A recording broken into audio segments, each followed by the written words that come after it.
Hello dear student, today we are learn 1.10 Mini crosses the river. First listen and read. आपको क्या करना है, पहले ध्यान से सुनना है और फिर उसको रीड करना है. Mini was a baby squirrel. Mini कौन थी? एक बेबी स्क्वायरल थी, मतलब एक छोटी सी गिलहरी थी. She lived on a tree near the river. वो कहाँ रहती थी? गिलहरी कहाँ रहती है? ट्री पर रहती है. स्क्वायरल जो है उसका बसेरा ही किस पर रहता है? ट्री पर रहता है. One day mini was fishing in the river. एक दिन जो है मिनी क्या कर रही थी? फिशिंग कर रही थी, मतलब रिवर में से फिश पकड़ रही थी. Sonu the rabbit live on the other side of the river. अब सोनू, सोनू किसका नाम था? रैबिट का नाम था, है ना, जो कहाँ रहता था? रिवर के अपोजिट साइड में रहता था. जैसा देखो यहाँ पर पिक्चर में दिखाया गया है, दोनों भी रिवर के अपोजिट साइड रहते हैं. Sonu invited mini to his birthday party. अब सोनू ने जो है मिनी को बर्थडे पार्टी के लिए बुलाया.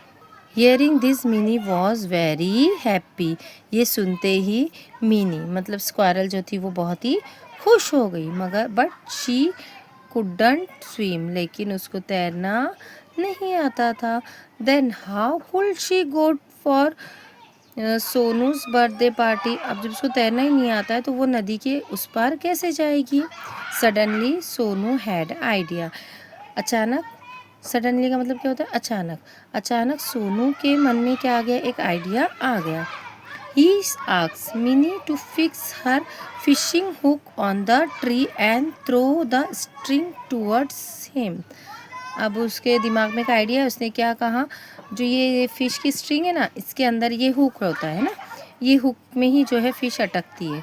तो उसने क्या कहा? ये हुक को जो है तुम कहाँ अटका दो? ट्री के अंदर अटका दो, और उसकी स्ट्रिंग और उसकी जो रस्सी है वो मुझको मेरे पास फेंक दो. जिससे देखो यहाँ पिक्चर में दिखाया गया है, ये गिलहरी जो है, स्क्वायरल जो है, ये हुक को जो है अटका रही है और रस्सी किसके पास है? रैबिट के पास है.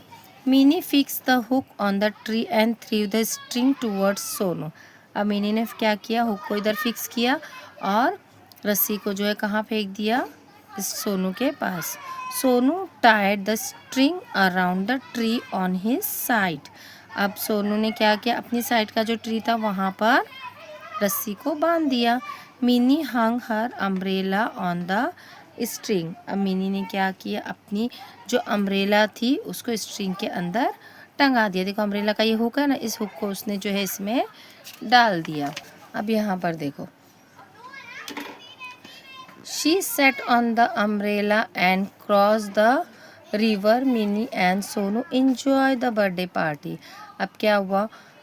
ये जो है अम्ब्रेला के अंदर स्क्वायरल बैठ गई और बैठकर जो है सोनू के पास आ गई. अब यहाँ आ गई तो दोनों ने मिलकर जो है बहुत अच्छे से बर्थडे पार्टी सेलिब्रेट की.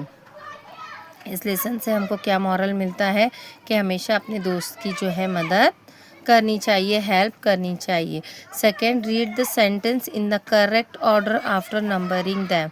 अब यहाँ पर आप लोगों को मैंने स्टोरी को अच्छे से समझा दिया है ना. उस स्टोरी से ही रिलेटेड यहाँ पर कुछ सेंटेंसेस दिए गए हैं. इन सेंटेंसेस को हमको जो है सीरियल वाइज लगाना है. सबसे पहला देखो यहाँ क्या दिया? Mini set on the umbrella and cross the river. Directly mini जो है अम्ब्रेला में बैठ गई नहीं, उसके लिए उसने क्या किया? सबसे पहले तो suddenly Sonu had an idea, है ना, सोनू के दिमाग में एक आइडिया आया. उसके बाद जो है सोनू ने क्या किया? Tie the string around the tree, है ना, ट्री के पास जो है उस स्ट्रिंग को बांध दिया. फिर mini set on umbrella and cross the river. जब मिनी इस पे अम्ब्रेला में बैठी, यहाँ पर रिवर क्रॉस करके आई, उसके बाद ही उन लोगों ने क्या मनाई? बर्थडे पार्टी मनाई. Mini and Sonu enjoy the birthday party. मतलब इस पे जो हमारा लास्ट नंबर आएगा क्या आएगा? 4. कितना नंबर आएगा इसके ऊपर? 4 नंबर आएगा. Third, find the answers from the story. यहाँ पे कुछ क्वेश्चंस दिए, इसके आंसर हम लोगों को स्टोरी में से फाइंड करना है. Who was the baby squirrel. Baby squirrel कौन थी? Mini was the baby squirrel. Why did Sonu tie the string around the tree? Why did क्यों बांधी थी उसे स्ट्रिंग?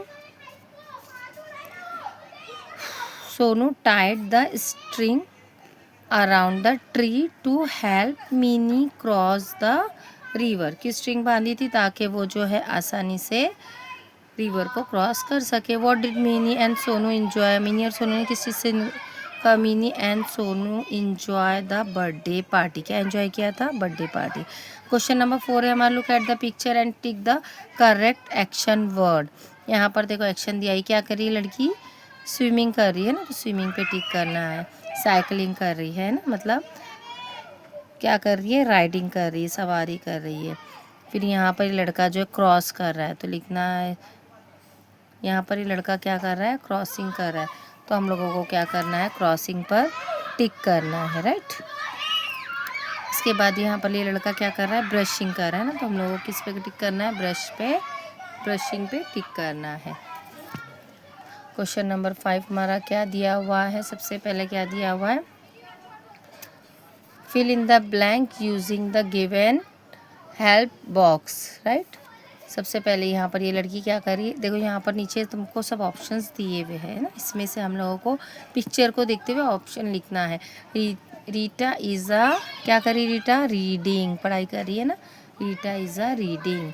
अब ये लड़का क्या कर रहा है? दौड़ रहा है ना, तो यश इज़ रनिंग। ये क्या कर रही है? सॉन्ग गा रही है ना, मतलब सिंग कर रही है। सना इज़ सिंगिंग। यहाँ पर देखो ये क्या कर रही है? पेड़ पर चढ़ रही है, मतलब क्लाइंबिंग कर रही, तो प्रीति इज़ क्लाइंबिंग। फिर नीति क्या कर रही है? डांस कर रही, तो नीति इज़ डांसिंग। ध्रुव क्या कर रहा है? ध्रुव जो है वो पेंटिंग बना रहा है, तो Dhruv is painting. 6 solve the cross. अब इस क्रॉस को हमको सॉल्व करना है। सबसे पहला देखो, एक ये क्रॉस और डाउन, अक्रॉस मतलब इस तरीके से, और डाउन वाला मतलब ये नीचे वाला। तो अक्रॉस के जो नंबर दिए पहले हम लोग वो देखेंगे। वी ब्रश आवर टीथ, क्या लिखेंगे हम लोग? We dash our teeth, we brush our teeth. यहाँ पर हम लोग ब्रश की स्पेलिंग लिखेंगे। फिर उसके बाद 4th क्वेश्चन है, we sing a song, we dash a song, we sing a song. 4th पर हम लोग सिंग की स्पेलिंग लिखेंगे। We eat when we are hungry, eat की स्पेलिंग लिखना है। हाँ, फिर उसके बाद डाउन में देखेंगे हम लोग। डाउन में सेकंड में क्या है? वी रन, है ना, डाउन में वी रन। सेकंड हम लोगों को यहाँ पर देखना है run, R U N, run होना चाहिए, R U N run, right. उसके बाद दिया rabbit do not walk they hop. Rabbit क्या करता है? हॉप करता है ना, तो यहाँ पर हम लोग थर्ड में हॉप लिखेंगे। 4th, we sleep at night, right, we sleep at night, तो नाइट स्लीप की स्पेलिंग हम लोग 4th में लिखेंगे, वी स्लीप एट नाइट। इसके बाद हमारा कोई क्वेश्चंस है? यस, इसके बाद भी क्वेश्चन नंबर 7 दिया हुआ है। क्वेश्चन नंबर 7 में देखो क्या दिया हुआ है? Read aloud and copy the given phrase in your notebook. तुमको क्या करना है? इसको अच्छे से रीड करना है और इस सेंटेंस को अपनी बुक में नोट करना है। Together we are called collective noun. Together, together मतलब एक साथ जो चीज़ें रहती है, बहुत सारी चीज़ों को हम लोग क्या कहते हैं? कलेक्टिव नाउन कहते हैं। यू नो ना नाउन, आपको नाउन पता है ना, है ना। थिंग्स, एनिमल्स, कोई भी चीज़ हो, जिंदा या बेजान चीज़, उनको हम लोग क्या कहते हैं? नाउन कहते हैं, राइट। लाइक फिश है, बेडशीट है, कोई भी आपके घर की जितनी भी चीज़ें हैं, आपके क्लासरूम में जितनी भी चीज़ें, वो सारी नाउन है, राइट। और वो सारी नाउन में से जैसे यहाँ पर एक साथ बहुत सारी फिश है ना, तो बहुत सारी एक ही चीज़ को हम लोग क्या कहते हैं? कलेक्टिव नाउन कहते हैं, राइट। अच्छे से समझ में आ गया कलेक्टिव नाउन किसे कहते हैं? Collective noun represent a group of people, animal और थिंग। कलेक्टिव नाउन किस चीज़ को रिप्रेजेंट करता है?